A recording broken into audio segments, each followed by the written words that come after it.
Southwest call a couple weeks ago, but I just kind of wanted to address it again. A lot of people are concerned that the candidates are not going to get up to the number of clicks and votes, and that we're not going to have enough candidates.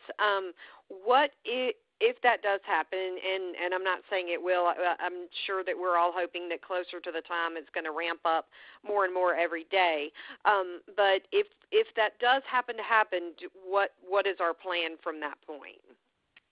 Sure. Okay. So this introduces a few things. First, I think it's kind of relevant. I'll make it as quick as I can.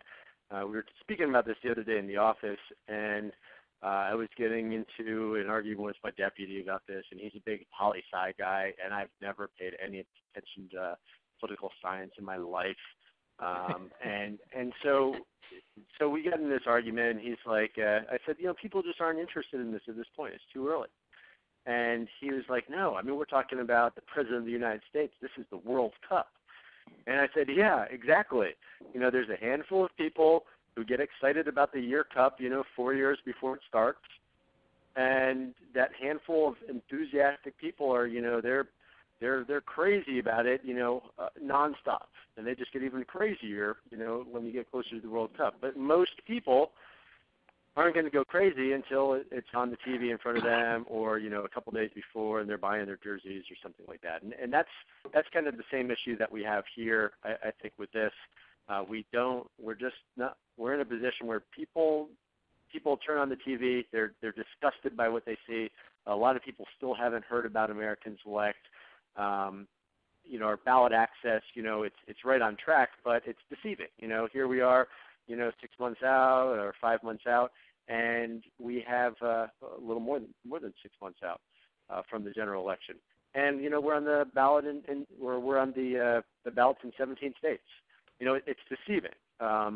If we were on the ballot in all 50 states right now, that would, I think, maybe be a little bit different. People would say, oh, well, I guess these guys are for real.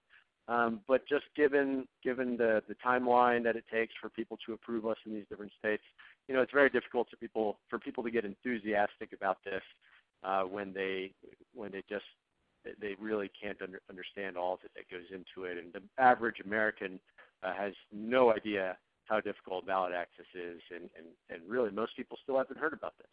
So there is that kind of that issue, and I think that as you said, as we get closer, I think it'll scale up significantly. If we look at the candidates on the site right now, there are only and we did all kinds of regression analysis on this, and there are only a few candidates right now who would.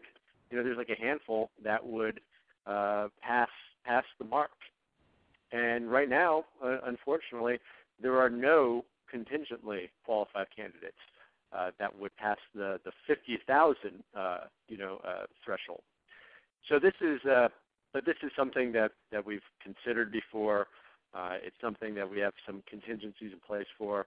And what it comes down to is a couple of things. One, we can modify the rules, and I think that most delegates would agree that this would be in order if nobody were to meet the threshold. And we would say, okay, well, that's silly to have ballot access and not even give it to somebody or have some sort of competition for this. So we've already drafted some amendments that we can post on the website for delegate review. If we don't have any candidates a month before, or a few weeks at least before the caucuses start. So that's kind of the emergency plan. But also, I think that right now, this is the time where we're saying, look, campaign managers, look, candidates, this is for real. If you want to be the president of the United States of America, you're going to have to win over more than 10,000 people, before the general election. And so we think that whether it's 10,000 or 50,000, 100,000, even 400,000 people in the general election, that's not a big deal. Sure, they have to do a little bit more. They have to verify on the site. But right now, the focus is almost backwards of what it should be. We're in this position right now where candidates. I talked with a couple of candidates, campaign managers over the past couple of days, and they said, Brian, you have 400,000 delegates, and we need access to them to get these numbers up. I said, I'm sorry, but that's not what you need. You need to be bringing people to the site to vote for your candidate, to support your candidate. And I know it's very difficult, and I know you're looking for kind of a nucleus, but really they're looking for shortcuts. And it's very hard to say that. It's very, very difficult for me to say that. But if they're depending on us for everything, they're depending on us for the ballot access, they're depending on us, for recognition, they're depending on us to get their, campaign started. That's not a good recipe for a competitive ticket in the general election.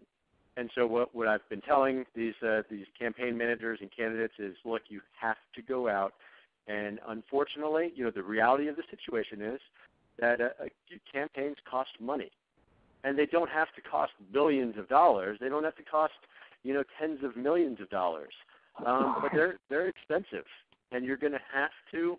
In order to be competitive in the general election, there isn't going to be some white knight. I'm sorry to say, I don't think there's going to be some white knight who doesn't have a dollar to his name and comes out and just wins over people on sheer charisma, because it's not just ideas, and unfortunately, it's not just charisma that you've got to get access to them.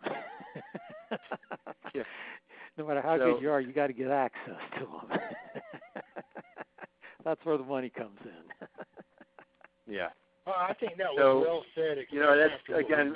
I'm sorry for being long-winded. It's just it's a very real concern, and what I would say is the focus has to be on bringing people to the site, because we don't have the time right now to refocus like our coders to build in that kind of candidate to delegate conversation.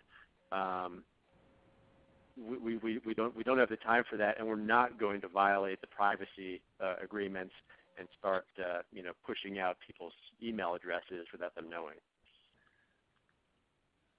Absolutely. So I know that there's actually another conference call that's coming up in just a few minutes. So hopefully has everybody got their questions out, I hope? If not, you can also feel free to email them to me, and then I can make sure that they get forwarded to Brian. And he's very good about answering questions, and he's very open and honest. And I'm very happy to have him with us.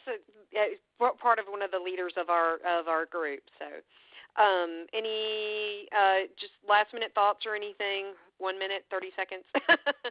Anything anybody else? We'll be emailing out a link to this recording so I can get back. Oh, wait, I'm sorry. One person. Gene, could you go first, and then one other person? Gene, do you want to go first? Yeah, I was just asking. You will be emailing a link to the recording on this, so I can go back and take care of my notes. Absolutely, I will be doing that. All right, good deal. All right. Hey, don't let these links get out there. I don't want people getting too much information about what's really going on in these offices.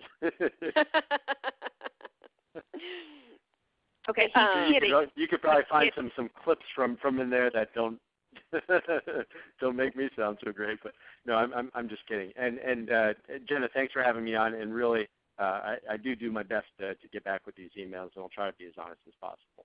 Absolutely, and I really appreciate that. I mean, Brian's very upfront, and I know that some of you, like Ron on the call, have had dealings with him and have worked with him and everything. So anyway, thank you guys so much for the call tonight. Brian, thank you so much again it's very informative, and especially for me, me as well as the delegate leaders, it's always nice to hear your perspective and sides of things. So if anyone has, we'll just go ahead and wrap up for the night. And as I said, if anybody has anything else, feel free to email me. And thank you all for being on the conference call, too. I know your time is valuable, and I appreciate your dedication to American Select. So thank you so much, and y'all all have a great night. Thanks, Gina. Okay, take care. Good night. Bye-bye. Good night. Bye-bye. Brian talking.